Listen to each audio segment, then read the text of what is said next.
Well, you just took the next question off my mouth, because I was going to say to you that Afenifere by itself is not a pan-Yoruba group. Therefore, do you have sufficient representation, on the thoughts that came into this initiative? Afenifere Regional Group is a pan-Yoruba group.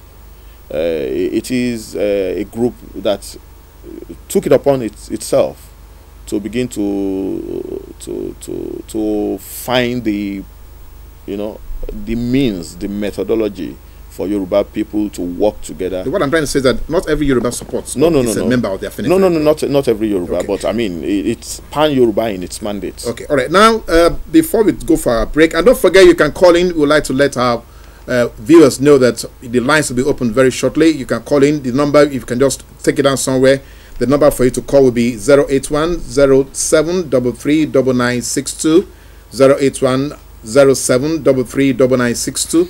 Write the numbers down somewhere, and then you can call us in the course of the program when the phone lines are opened. Now, what I want to ask is this: what are the major platforms for this initiative? I mean, it's about development, we agree. So what are the key platforms that will be the key deliverables that everybody can begin to measure that are you impacting correctly what you have promised? Okay, what we did or what we have done, let me just give you a background to all of this. When the strategy roadmap was developed, it was presented to the Yoruba public. All the governors in the southwest of Nigeria were present in Lagos, at the City Hall in Lagos, where the document was presented, and it was adopted as a roadmap that could, actually provide the basis for this agenda. The governors subsequently set up a technical committee made up of representatives from each of the states in the southwest to now take the process beyond the launch. And the technical committee itself has been meeting and putting in place all kinds of structures, to ensure that the development agenda becomes a reality. But in terms of the platforms that you talked about, we have constructed this agenda based on certain pillars. We call them pillars of development. We have what we call the economic competitiveness pillar, or economic development pillar, social and human development pillar. There's a pillar for infrastructure. There's also a pillar for good governance, institutions, civil service, and there's a pillar we call homeland affairs. Okay, so the pillars are actually to begin to narrow down on the specifics of what needs to be done in the area of infrastructure, in the area of education and health and youth development, in the area of economic development, especially agriculture, in the area of civil service, rebuilding our institutions, ensuring that there is good governance in the region, and all of those things that we think are very important to development. I must say that it is not like reinventing the wheel.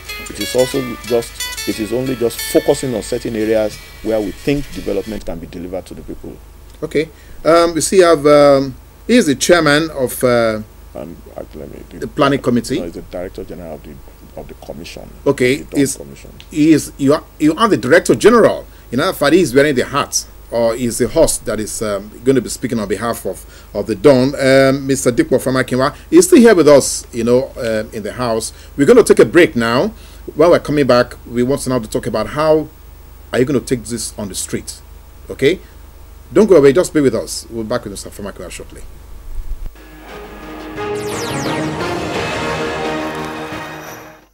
My people, the ogbonge matter don land o. Chai, Hyundai Accent Tiarobaka don land for grabo as our Babanla station. NTA comes sama una with NTA 2 viewers bonanza. Yes, so with only 500 naira, Tiaroba Hyundai Accent can fit be your own. No, you still dey wait? Second prize na ogbonge double door fridge freezer. Third prize follow with 6.5 kVA generator. Kasa, e never finish o. Plenty consolation prizes them like iPads, iPhones, 32 inches LED TVs, 32 inches LCD TVs, and bedside fridges follow. Quick, go any branch of Zenith Bank for Obodo, Nigeria. Pay 500 naira for NTA 2 Adnan viewers bonanza with account number 11300039652. Sharp, you go get your electronic pin. Oh, remember, say the more pins where you get, the Babanla chance to win. Oh, chai, only 500 naira. All this will be your own. No, don't forget to watch your own guest station NTA 2 for more Tori. NTA 2 viewers bonanza. Your dreams go come true. Now, Adnan Communications Limited support this message. Yes, you're welcome back. You're still on to the show. close flow, and we have Mr. Dikpo Famakinwa here in the house with us. Is the Director General of the Dawn. DG, we presuppose that you have a vehicle, therefore, to implement this initiative. So, what is this vehicle? Well, like I said, like I mentioned earlier, apart from the technical committee that has been set up by the government, by the governors in the region, who meet regularly to review and to construct the platforms, the governors have also established what we call the Dawn Commission. The Dawn Commission has its office at the Cocoa House in Ibadan, and it is through the Dawn Commission that those aspirations would be further, pushed and realized. Okay. Now, as an experienced business administrator, do you have a realistic timeline, to what you need to do here now? Because the DG of the commission, therefore, do you have a realistic timeline on what you want to do, how it's going to be done, and the takeoff point and all that, and then, of course, so we can have some mechanism to measure if you are actually going to meet the aspirations you have laid out, in the initiatives. Well, one thing I must say is that the agenda is not a closed shop. We intend that it should continue. Development is sustainable, so it moves from one level to another level. We could only do certain things. We expect that at some point some other people will take the agenda forward and push it forward and forward and forward. But in terms of critical timelines, we have certain targets, which we have encapsulated in the document. Which is those are targets that we intend to meet in terms of educational targets for education, targets for health, targets for certain infrastructural developments, and all of that. Those are encapsulated in the document. But we expect that the Dawn Commission itself will be very much afoot within the next 1 month. The critical support systems have been provided right now as I speak. Within the next 1 month, and then we'll begin to roll out the programs and the actions. The Dawn Commission is not an implementation agency. It is an agency that would develop the ideas, develop the proposals, develop the technical possibilities, and ensure that those ideas, the technical possibilities and all of that are executed by the various governments. Okay? But what is important is that we're looking at programs and projects that are better done by all of the governments in the Southwest together rather than the individual. Right now, as we speak, there are very fantastic local initiatives at the local levels in all the states.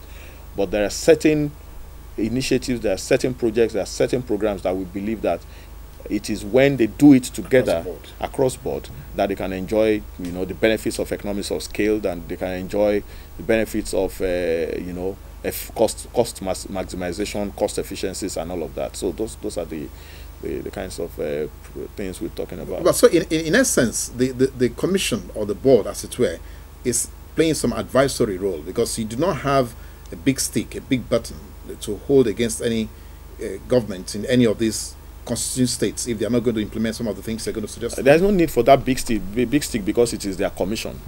I mean, it is what they want to happen, to achieve. So it is part of their own development processes. There's no need for that kind of big stick. The only big stick that can come will come from the people. It is the people that have been promised certain things, that have been told that certain things will happen within specific periods, and if they are not saying it, those are the ones who can wield the big stick. But like I said, it is the government. It has become the governor's agenda.